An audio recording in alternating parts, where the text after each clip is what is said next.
colocado na mixagem, e eu fazia com uma voz meio arranhada, assim, eu sou demais, era uma coisa meio assim, eu adorava fazer aquele personagem, e eu mudava o texto completamente, na verdade, né? Porque existe a tradução, no princípio ela é correta, feita, né, dentro do que os personagens estão falando. Obrigado, Thomas. Mas cabe ao dublador, né, ao ator, ter essa sensibilidade de perceber o personagem, de entender o que está acontecendo e de dar uma graça especial nele de acordo com a sua característica, né? Então eu coloquei um monte de gíria, um monte de expressão, um monte de coisa que eu inventava. Eu até ia trazer para vocês, eu estou dublando um desenho novo, é Nodame Cantabile, é isso? O Nodame Cantabile, e eu faço um personagem gay, né?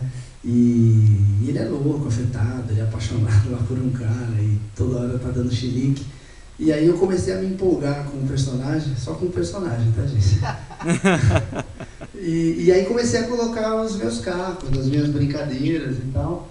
E eu ia trazer uma ceninha que ele dá um chilique lá, que ele fala que o cara, eles estão indo, acho que, para uma festa fantástica, assim, e aí ele fala que, né, essa roupa tá ridícula, esse cabelo tá horroroso, e só que era muita coisa que ele falava, né, porque em japonês também a gente tem isso, o cara fica, isso, a tradução é obrigado. Então a gente tem que inventar texto, né, aumentar e tal, dentro do, né, do que está sendo dito. E aí eu sei que eu coloquei esse cabelo, esse cantor, tá parecendo cantor emo de banda brega, né? Fui inventando o texto lá e na hora, quando terminou, a gente morreu de dar risada. E aí eu pedi pro cara gravar aquele pedacinho para mim, copiar para eu trazer, e eu esqueci. Ficou no meu pendrive em São Paulo. Próxima vez que eu vier, né, Júlia? Aí eu trago, tá bom? E que mais?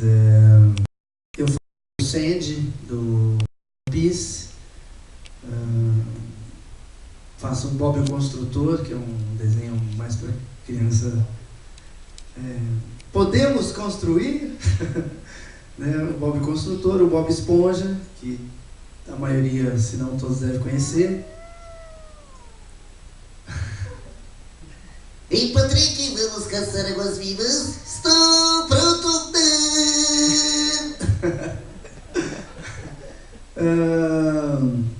E que mais? Dublei diversos filmes. Comecei lá atrás, a gente estava conversando aqui. Comecei lá, 1900 bolinha, fazendo todos aqueles garotinhos de shortinho apertado, bem até o joelho, que participavam do Jaspion, né? Dublei diversos garotinhos daquele. Fiz a redublagem do National Kid. Eu não lembro o nome do personagem, mas eu fazia um garoto que era o líder das criancinhas todas, né? Era o chefezinho das crianças. E filmes eu fiz bastante coisa. Seriados, né, mais antigos, o primeiro de destaque era uma série que chamava Super Vic, não sei se vocês conhecem, passava na sessão comédia da Globo. Eu fazia o Jamie, que era o irmão da Vic. Naquela época eu ainda não estava acostumado a ouvir minha voz na TV, então eu sentava em frente à TV para assistir e tal, chamava os amigos. Hoje em dia até banalizou, às vezes você está na cozinha e vai, e a minha voz aí? E beleza, né? Nem sabe o que é. E fiz também Anos Incríveis, que eu adorava fazer, que eu fazia o Wayne Arnold, que era o irmão do Kevin, que na verdade o Kevin Arnold, quem dublava era uma mulher. Pois é, a dublagem é uma enganação. Quem dublava era uma mulher, que hoje em dia é minha mulher. Angélica Santos, ela faz a voz do Cebolinha, da Turma da Mônica. E quando ela começou a dublar, ela só fazia a voz de garoto, né? Então ela dublou muito o Macaulay Culkin, ela fazia o Cebolinha, o Kevin Arnold. E ela dublava uma série também chamada Um Amor de Família, que, putz, eu adorava. E aí, de repente, numa determinada temporada, o moleque apareceu maior, de cavanhaque e tal, e resolveram tirar. E por essas coincidências da vida, eu que fui fazer o personagem. Né? Aí até eu brinco com ela até hoje, que eu falo, aí a série bombou, estourou, porque a qualidade subiu muito. Esses são trabalhos assim, que eu faria de novo de graça, assim, porque O Amor de Família, Anos Incríveis, foram séries maravilhosas, assim, que eu gostava tanto de fazer quanto de assistir, né? Fiz uns desenhos antigos também, Os Seis Biônicos. Eu fui num evento que os caras recuperaram, acharam no YouTube um monte de coisa antiga minha. Foi muito engraçado, para não dizer ridículo. Como é que eu fiz? Mask Man. Eu fazia o Blue Mask. E aí eu vi num evento desses, assim, foi muito legal. Oi? Eu não lembro. Eu fiz uma série horrorosa que chamava Jovens Guerreiros Tatuados de Beverly Hills. Alguém lembra disso? Infelizmente. Cara, aquilo era horroroso. Mas a gente fazia, né? É trabalho. E eu fiz bastante coisa assim, né, nessa praia, né? E eu gosto muito de fazer, faço um desenho atualmente que eu me divirto muito. É outro trabalho que acaba com a minha voz, mas eu gosto bastante de fazer, que é um desenho que passa no Disney XD, que chama A Liga dos Super Malvados, que eu faço o Voltar.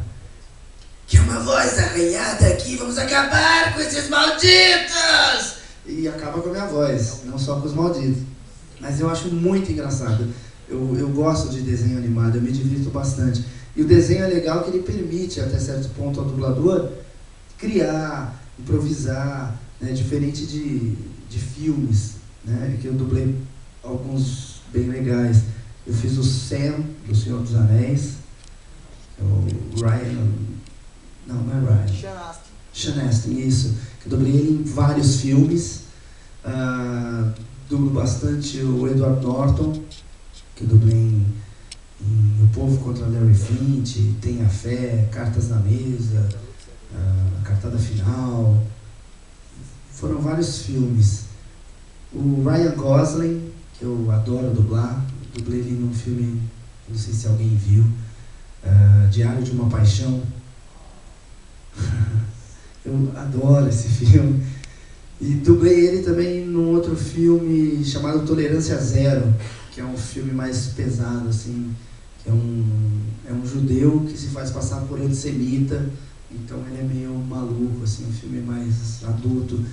E também num outro filme que ele fez com Anthony Hopkins, talvez Crime de Mestre seja o nome, o Ashton Kutcher, eu fiz em Efeito Borboleta, De Repente Amor, que mais? Ryan Phillip, que eu fiz em Segundas Intenções, Crash, Corações Apaixonados. Normalmente a gente esquece, né? Porque dublador, você entra no estúdio, faz um filme de manhã, de tarde está fazendo outro, à noite faz outro. Muitas vezes você não sabe nem para onde vai aquele filme que você está dublando. Já aconteceu de eu alugar um filme, crente que é minha voz e a dublagem era do Rio de Janeiro, por exemplo, né? Era outra voz. Porque muitas vezes a gente dubla e não sabe se é mídia, se é para TV, se é para passar em avião, né? Então a gente acaba esquecendo mesmo. Eu dublei Percy Jackson, Ladrão de Raios, eu fiz o Grover, que é o sátiro que acompanha o Percy, foi bem legal. E como diretor também eu dirigi uns filmes legais. Legal é subjetivo, né? Mas é que tem trabalhos que às vezes a gente até não aprecia como público, né, como espectador, mas que são trabalhos emblemáticos, que têm o seu valor de mercado, né? Por exemplo, High School Musical, eu dirigi, né, todos os filmes, Hairspray, que eu dirigi a dublagem também, a saga Crepúsculo, eu dirijo e eu faço também o Robert Pattinson, né, que é o Edward Cullen, né, o vampiro. E no comments. E pois não, pode falar. Foi o senhor que dublou O Fala dos Dentes? O senhor é bom, hein? Me senti agora com 36 anos. Aliás, legal. Na verdade, isso aqui é um bate-papo, tá, gente? Vocês me interrompem, a gente conversa. É para conversar mesmo. Estou aqui para. Se eu dirigi o Fada do Dente, né? Foi isso? Se eu dirigi ou se eu dublei? Eu dublei dois personagens que eram dois personagens pequenos, né? Eram duas pontinhas, como a gente chama na dublagem, porque uma das pontinhas era o cara que eu dublei no Percy Jackson, exatamente, que era uma ceninha só que ele aparecia, mas eu dirigi a dublagem do Fada do Dente. E você assistiu dublado? Só teve dublado, né, eu acho. Tava bom? Você gostou?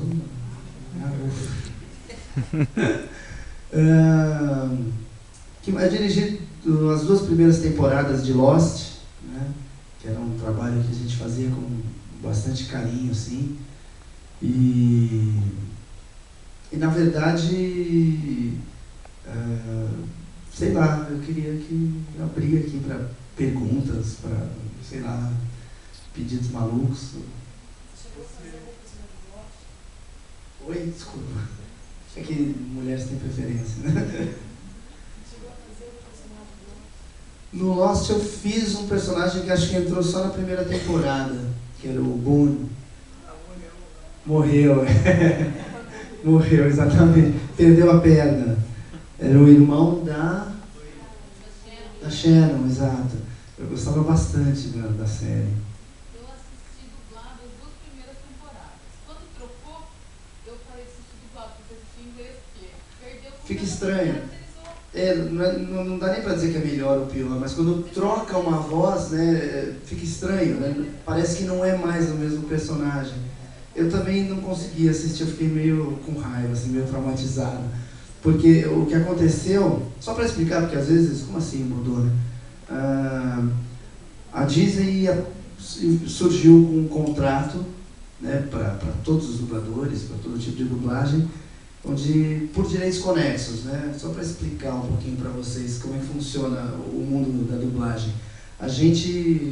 Você dubla um filme e, em tese, você está dublando aquele filme para a primeira apresentação que ele vai ter. Só que o que vem acontecendo ao longo dos anos é que tem reprise, mais reprise, mais reprise, mais reprise, passa na Globo, em DVD, na Telecine Pipoca. Então tudo isso deveria ser pago ao dublador, né? Assim como quando você faz um comercial, quando reveicula, por um determinado período de tempo. Quando reveicula, você recebe de novo. E na dublagem isso não acontece. E aí começaram a pipocar alguns processos, né, dubladores que entraram na justiça. O caso famoso é o caso do Chaves, que passa há mais de 20 anos na TV e os caras nunca receberam por essas reprises, né? E então a Disney fez um contrato propondo um valor para essas reprises ou para poder vender para outras mídias, que São Paulo não aceitou, né? Os dubladores de São Paulo acharam que era muito pouco. E aí, em vez de negociar, a Disney foi no Rio de Janeiro e falou: vocês fazem? Aí eles falaram: fazemos. E aí São Paulo ficou alguns meses sem trabalhar para a Disney, né? Foi todo um processo meio traumático. Você ia perguntar alguma coisa. Você não tem problema em ver o seu próprio trabalho. Tem dublador, tem ator, dublador, que faz um filme, faz uma série, ou dubla uma coisa e depois não consegue ver. Ver seu próprio trabalho. Você não tem problema com isso? Às vezes. Às vezes. Primeira vez que me perguntam, eu normalmente gosto de ver o resultado, eu gosto de me ver, eu não tenho esse egocentrismo todo, mas eu gosto de ver para saber se está legal ou não, né? Se assistindo eu curto, porque se você não gosta, isso muda um pouco a sua postura no próximo trabalho que você vai fazer, né? Porque A dublagem, a gente dubla de manhã, de tarde, de noite, tem tradução boa, tradução ruim, tem texto que você não ouve o som direito, que a imagem é ruim, são todas as situações possíveis e imagináveis. Então, às vezes você está cansado, vai dublar de noite, aí chega lá, o diretor fala, olha, é um dramalhão, o personagem é difícil, o cara fala pra caramba, não acredito. Aí você chega lá, a tradução tá ruim. Aí, às vezes, chega um determinado momento, você pode até se cansar, ficar meio aborrecido e mandar ver de qualquer jeito, sabe? Então, quando você assiste um trabalho seu desse jeito, você fala, putz, que bom que eu vi. Que eu vou lembrar disso na próxima vez e não vou repetir o erro. Porque é normal, acontece. Então, já teve trabalho que eu assisti, na verdade eu não assisti, estava em casa com os amigos, não sei o que e tal, começou a passar um filme que eu dublei. Eu dublei esse filme e tal, e continuamos conversando. Aí eu prestava atenção quando eu falava, né? E estava horrível. Eu odiei. Eu achei tudo ruim, estava dando umas inflexões horríveis, umas cantadas. Cantada que a gente fala é quando o dublador fala desse jeito, e aí, então, minha vida melhorou, ei Jack, tudo bem com você? A gente chama isso de cantada, né? Então, eu estava ouvindo e tudo que eu ouvia eu achava horrível, né? Aí, toda vez que o meu ator, meu personagem ia falar lá na tela, eu puxava um assunto, então, você viu? Para ninguém prestar atenção. Então, já aconteceu de eu não gostar, ou de quando você é escalado por algum diretor para um trabalho, que na minha visão não é para mim. Alguém que é muito mais velho, ou muito mais jovem, que aí você tem que ficar tentando colocar a voz para ver se veste o personagem. O ideal é quando você é escalado para um ator certo, para sua voz, porque aí você pode interpretar livremente, né, trabalhar com mais à vontade. Então já teve também filmes que eu achava que o cara era muito forte, muito mais velho que eu, então eu ficava falando assim o tempo inteiro. E aí o que acontece? Quando você faz assim, você não consegue interpretar, você não tem variações de interpretação. E é a mesma coisa, um dia eu vi na TV e falei, nunca mais eu faço isso na vida. Porque aí quem assistir não vai dizer que o cara lá é ruim, vai dizer que de repente aquela voz não está legal no personagem. Porque se você fala assim o tempo inteiro, você não consegue interpretar. Tem história antiga do cara da rádio, esta é a rádio purê de Batatas, não sei o quê, e no momento o relógio ficava lá em cima, e no momento aqui em Batatas, 6h15. Porque você tem que ficar assim para manter a voz.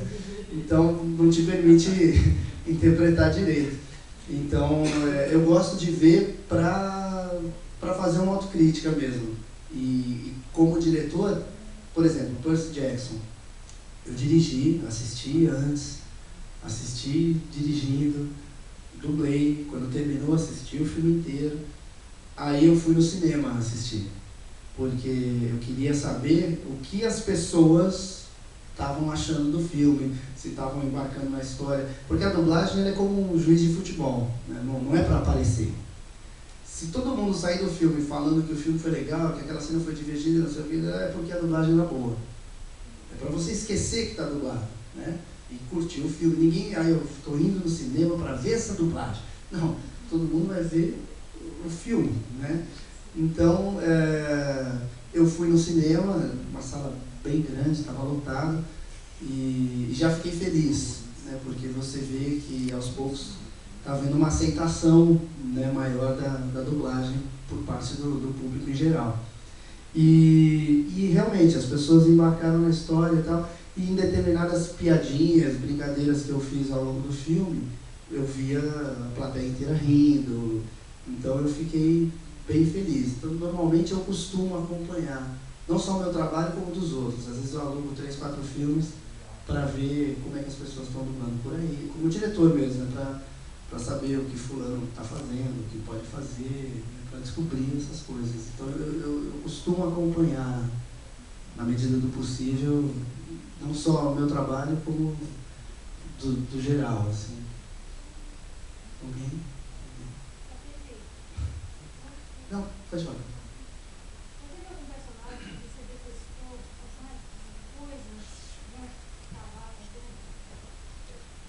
A gente dubla muita porcaria, né? O que se faz de filmes horrorosos Eu acho que a gente que dubla tem mais noção do que a maioria das pessoas, porque a gente está em constante contato, né, com milhares de trabalhos. E é impressionante. A maioria é ruim, é sempre a mesma coisa, é sempre o mesmo papo, muitas vezes atores ruins, cada coisa triste. Então você está até um pouco acostumado com isso. Tinha um personagem que eu fazia num anime chamado Rama-meio, o Ryoga. Quando eu via que era o Ryoga, eu já falava, ai meu Deus. Porque eu até achava engraçado o desenho, eu gostava, mas uma coisa é você assistir, outra coisa é você dublar. Ele falava pra caramba, era sempre umas falas enormes, assim.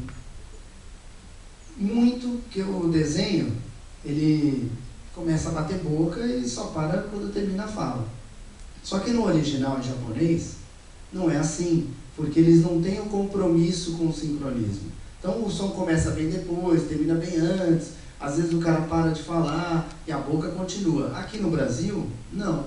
Tem que começar junto, terminar junto e tá falando enquanto a boca estiver batendo. Então você tem que ter um fôlego absurdo, decorar o texto ou sair improvisando, rezar para dar certo. E o Ryoga estava sempre gritando. Ele estava sempre uma oitava acima. Então você 4 horas falando direto, tentando encaixar aí, né? Ah, mas isso não pode ficar assim! Era sempre lá em cima. Então tem hora que começa a dar dor de cabeça, a garganta começa a doer. Então quando eu chegava no estúdio e via que era o Ryoga, eu falava, não acredito. Justo hoje. Ontem teve uma festa, aquelas coisas. Só dormi 3 horas. Então, esse eu lembro bem. Esse é um caso que eu lembro bem que eu me estressava um pouco quando eu via que era o Ryoga. E a série era enorme. Teve 500.317, não acabava mais, a impressão que eu tinha. Mas com relação a filmes, tem muita coisa ruim. Tanto que quando a gente pega um trabalho legal, um filme legal assim, nossa, eu ia usar uma palavra que não é adequada. É muito legal fazer. Eu dublei o último trabalho que eu fiz, na verdade o penúltimo. É uma comédia que ainda não saiu, que o nome em português parece que vai ser o pior trabalho do mundo. Em inglês tem nada a ver, em inglês é Get Him to the Greek, que é um cara que tem que levar um roqueiro para fazer um show, um roqueiro meio em decadência para fazer um show em Los Angeles. É o acho que é Jonah Hill o nome do ator, aquele gordinho do Superbad. E um que eu ainda não terminei de fazer é um filme que em inglês chama The Company, que é enorme, tem 3 partes, que é o Chris O'Donnell, que eu estou dublando. São os mais recentes. O que você ia perguntar? Você pode fazer uma pra nós? Pedindo assim.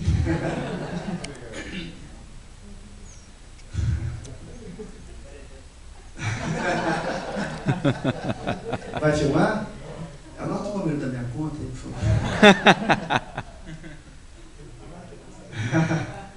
Ah, seu maldito! Eu vou acabar com você! Um Kamehameha 10 vezes aumentado!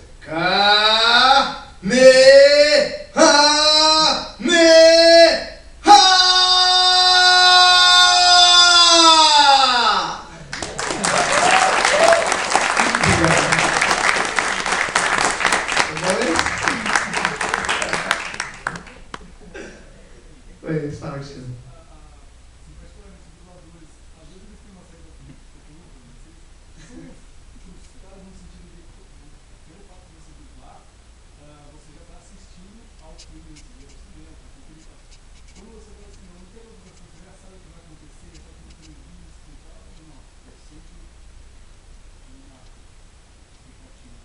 Na verdade, repete.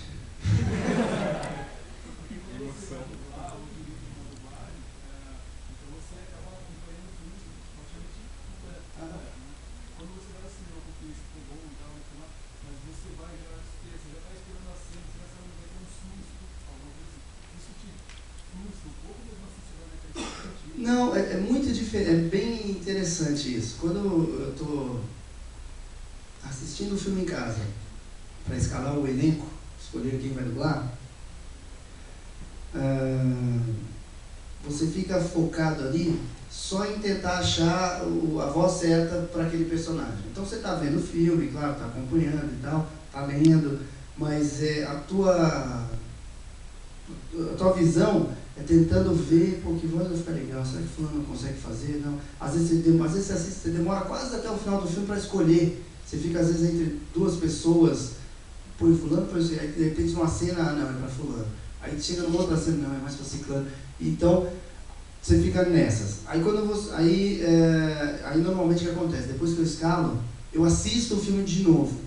Para escalar, você demora o dobro do tempo do filme. Porque cada vez que aparece um personagem ou que alguém fala, você para o filme, anota aqui no mapa, eu anoto numa outra folha, porque eu tenho que cuidar, assim, tem uma regra que, dependendo do tamanho do personagem, do papel, você pode dublar até 3 personagens dentro do mesmo filme. Então, eu tenho que anotar num outro lugar para saber quantos personagens a pessoa já fez, ou se está muito perto um do outro, evitar esse tipo de coisa. Então, eu estou focado nisso. Terminou, eu assisto o filme para entender a história, para ver se não passou nenhuma informação batida, né, para entender legalzinho tudo, de repente até mexer no texto, para arrumar alguma coisa de tradução que não está legal. Tal. Aí vão dublar. Aí você está olhando só boca e interpretação, um por um. Então, aí quando eu vou assistir o filme dublado, é outra coisa. Aí sim eu vou ver o filme de verdade como qualquer outra pessoa. Tem coisa até que fala, pô, tinha me tocado, porque você está tão... Por exemplo, eu dublo Bear Grylls, né, A Prova de Tudo, que eu adoro fazer. Eu quase não absorvo nenhuma das informações que ele passa lá de sobrevivência e tal, porque mesmo falando e tal, eu estou preocupado em seguir a expressão dele, em pegar as pausas, em encaixar as falas em sincronismo na boca do cara e tal. Então, às vezes eu não percebo que, se você amarrar isso aqui assim, desse jeito, você faz uma jangada e consegue. Eu nem pego essa informação, porque eu estou dublando, sabe? Estou tentando entrar em sintonia com o ritmo do cara, com a emoção do cara. Então, quando você vai só assistir, realmente é outra coisa mesmo. E hoje eu estou livre disso, graças a Deus. Mas no começo, quando eu comecei a dirigir, eu não conseguia assistir filme nenhum. Porque eu ficava abrindo a boca, eu ficava vendo se estava em sincronia. Maluco. Hoje eu consigo, eu sento e assisto o filme, curto. Só se estiver muito mal dublado, aí tem que tirar. Mas a princípio eu consigo me divertir. Pode falar. Aproveitando o gancho, eu não sei se isso acontece com os dubladores em geral, mas eu queria saber assim, se você consegue assistir um filme dublado sem problema. Eu, por exemplo, normalmente eu costumo assistir legendado, já vou admitir aqui, se você me apedrejar, fica à vontade.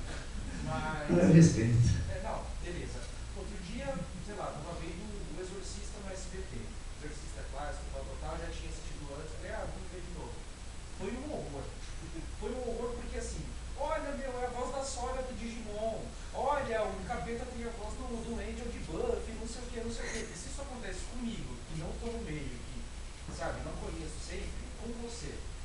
Quando você vê um filme dublado, você fica vendo, olha lá, é a minha mulher, nossa, mas você está com uma voz estranha aqui. É aquele colega, você consegue abstrair isso? Então, hoje eu consigo. No começo eu não conseguia não, me atrapalhava mesmo. Ou às vezes até falava, nossa, não tem nada a ver fulano com esse cara, sabe umas coisas assim, atrapalhava. Hoje eu consigo abstrair e assistir ao filme como ele é. Só se tiver muito ruim. Se tiver ruim, já teve uns 2, 3 filmes que eu tive que pôr no original e acompanhar a legenda. É que eu particularmente não gosto porque eu sou míope, aí tem que botar óculos para ver o filme.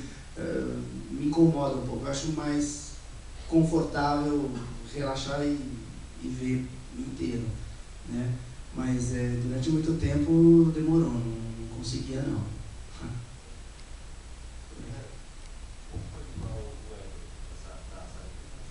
Então, eu sou meio desinformado, né? Quando pintou o teste lá, eu não sabia do que se tratava. Para mim era mais um teste, mais um filme e tal. Aí eles escolheram a minha voz. E como foi na Alamo, eu dirijo lá, então até por praticidade técnica, né, logística, eu que fui dirigir. Aí eu fui me informar, aí eu fiquei sabendo do que se tratava, o que era e tal. Como dublador, assim, diretor, eu gostei porque o filme tem uma linguagem diferente da maioria dos filmes. Né? Normalmente, a maioria dos filmes é que a gente acaba não reparando nisso de maneira geral.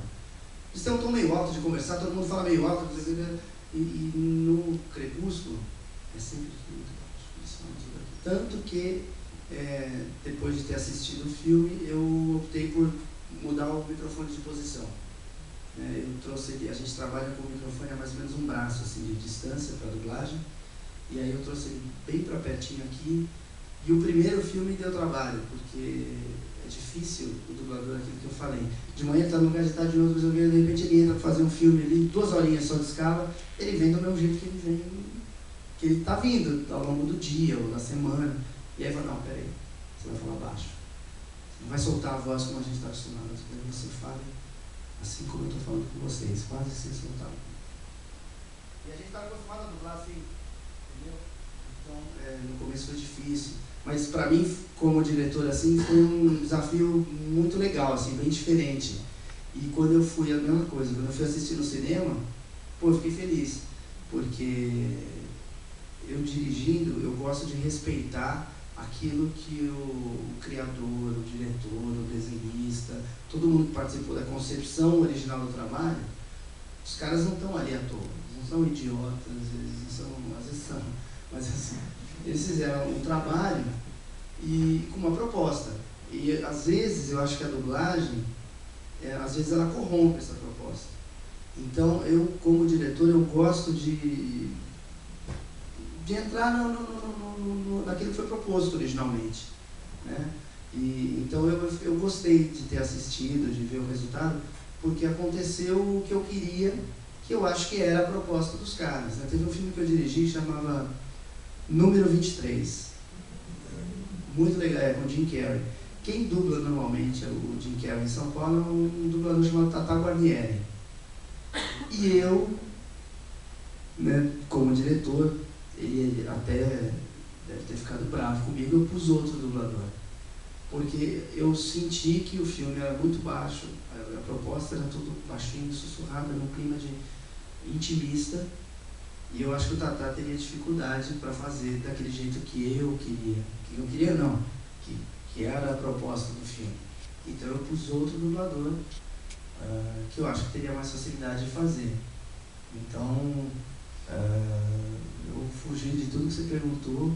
Você perguntou o que eu achei de ter feito o Edward, não é isso? Bom, né?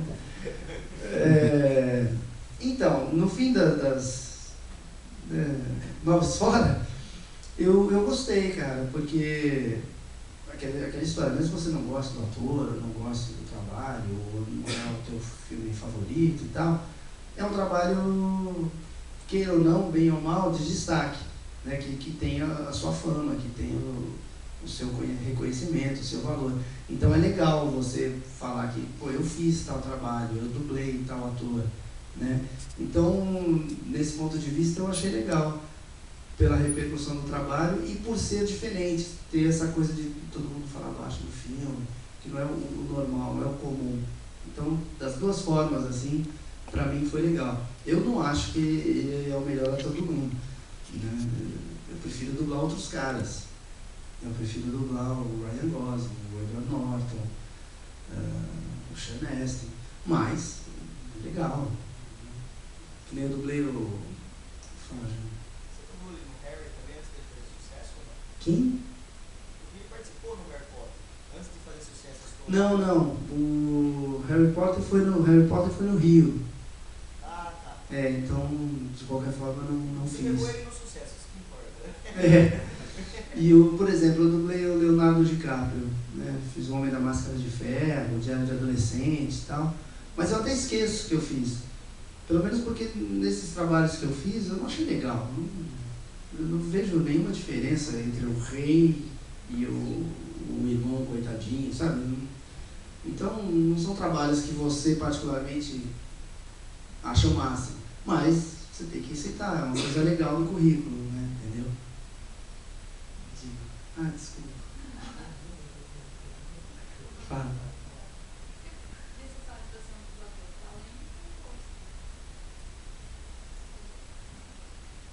talento. É que tem assim, tem o dublador médio, tem o bom dublador, tem um ótimo dublador, a princípio,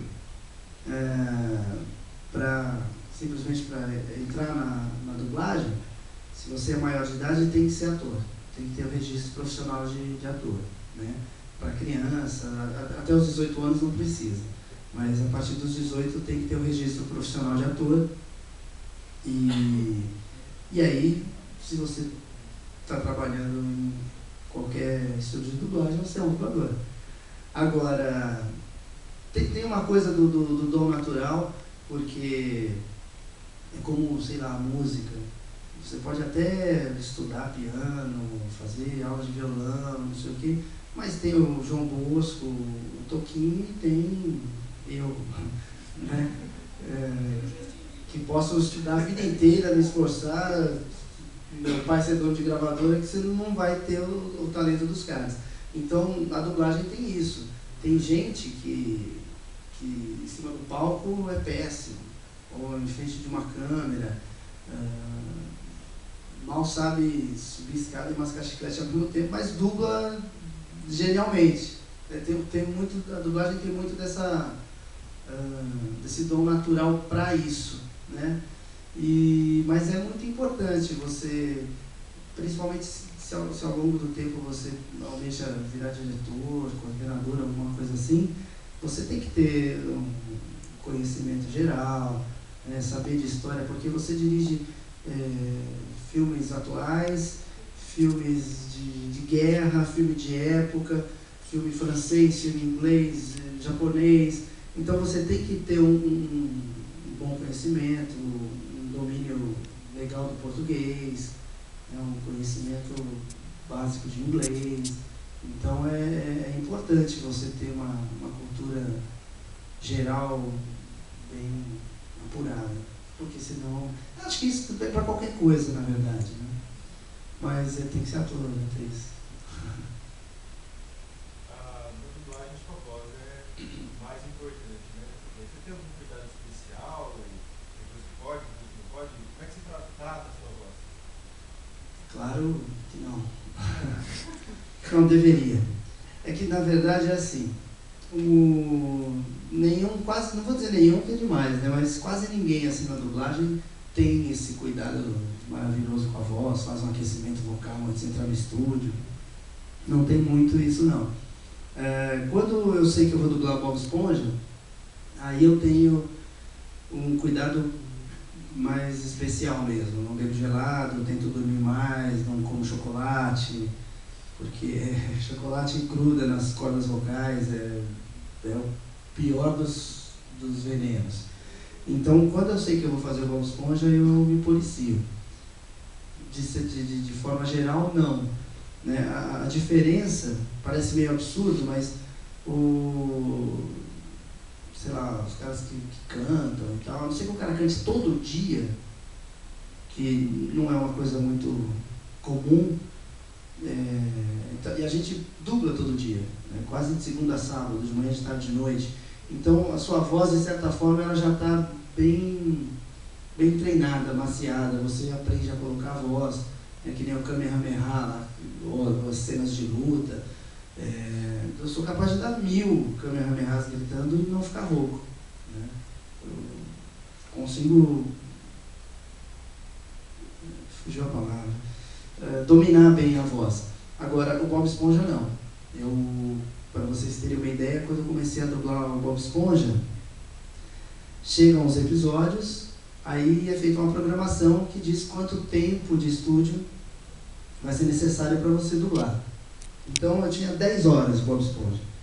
Eu fazia 4 horas num dia, 4 horas no outro de manhã e 2 horas à tarde. Aí eu ficava rouco por uma semana. Só que eu não me liguei que era o Bob Esponja, né? Eu achei que, sei lá, sempre acho que é outra coisa. Aí eu fui no otorrino, O cara testou de tudo, a gente viu uma câmera aqui dentro assim, com a televisãozinha, faz isso, faz aquilo, fala assim, fala assado, aí faz aquela voz que você falou. O personagem nem era conhecido ainda, nem passava na Globo. Aí eu fiz a voz, eu fiquei assustado e o cara falou, pronto, é isso. Quando você fala, né, as cordas vocais elas se mexem. Quando eu faço o Bob Esponja não se mexe. É uma coisa muito estranha. Elas ficam espremidas assim, raspando uma na outra. Então hoje em dia, aí o cara falou, você vai ter que parar de fazer. Eu falei, ah, claro, lógico. Eu vou te mandar os boletos. Aí então. Aí o que eu faço hoje, eu faço 1h30 por dia. Então quando tem 10 horas, eu demoro uma semana mais ou menos para dublar tudo, que antes eu fazia em 2 dias. Que é a solução encontrada, mas às vezes com meia hora de escala, se ele gritou demais, se fez alguma maluquice dele lá, eu já tô rouco e aí tem que parar. Mas de forma geral, a gente não tem grandes cuidados, um trabalho específico assim de voz, que é até meio errado, mas funciona.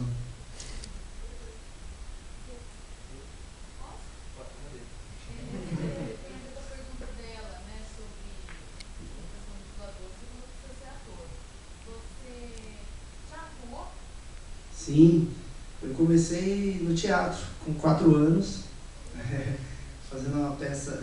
Os meus irmãos são mais velhos que eu e já faziam, né? Aí eu fiz uma peça com 4 anos chamada Gota d'Água, que era uma peça com a Bibi Ferreira, Francisco Milani, era do Chico Buarque de Holanda, né? Aí com 6 anos eu fiz Tistu, o Menino do Polegar Verde, que era eu fazia o Tistu, e aí fiz, sei lá, umas 10 peças de teatro, assim, trabalhei com o Antunes Filho, né, fazendo Nelson Rodrigues, O Eterno Retorno, e eu fui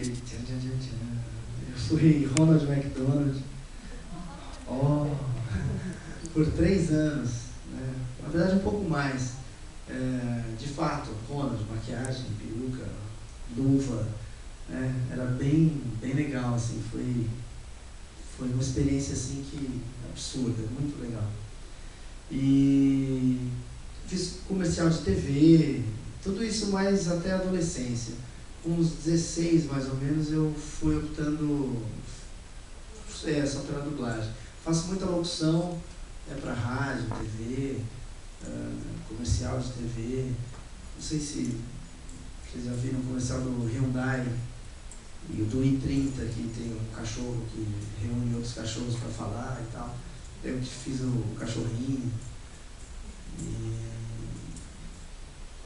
E fiz novela, fiz 3 novelas no SBT, uma na Bandeirantes, tudo na década de 80.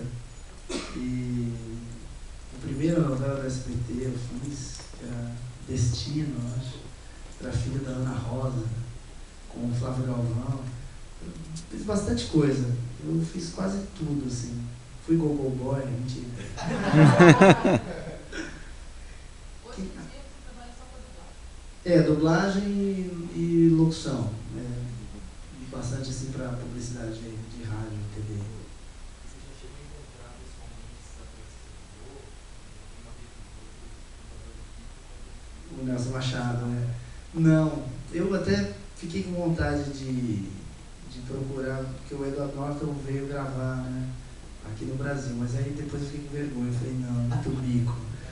Muito mico, eu que dublo você. Hein? Mas eu gostaria, eu acho legal se tiver alguma oportunidade que aconteça, né, assim, eu ia gostar bastante. Eu conheci um brasileiro que participou da primeira equipe do Bob Esponja, que era o Enio Torresani Jr., um desenhista brasileiro que hoje vive lá em Los Angeles, tá? Um cara muito gente boa, e foi bem legal, assim, foi num evento em Gramado, o Festival de Animação de Gramado. Ele era o convidado especial, né? E aí, como era o Bob Esponja, os caras resolveram me chamar.